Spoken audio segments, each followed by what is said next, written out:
ഒന്നോ രണ്ടോ സിനിമകളിൽ മാത്രം മുഖം കാണിച്ചൊരു നടനെ തൻ്റെ പുതിയ സിനിമയിലേക്ക് പരിഗണിക്കുമ്പോൾ ആ ചിത്രത്തിൻ്റെ സംവിധായകൻ ആ യുവനടനോട് ഒരു നിർദ്ദേശം വയ്ക്കുകയാണ്.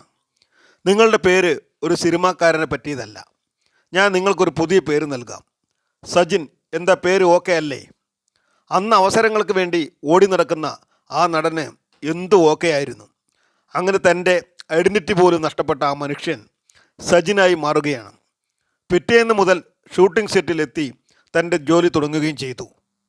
ആ സമയം ജയിലിൽ നിന്നും നായകനായ സുകുമാരൻ മതിൽ ചാടി രക്ഷപ്പെടുന്ന സീൻ ഷൂട്ട് ചെയ്യുകയാണ്.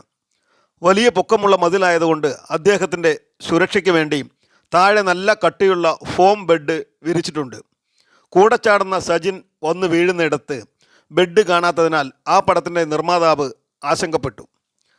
അയാൾക്കൊന്നും ബെഡ് നൽകേണ്ടതില്ല, ഇവരെ പോലുള്ളവരൊക്കെ സിനിമയിൽ വന്നും പോയി ഇരിക്കുന്നവരാണ്,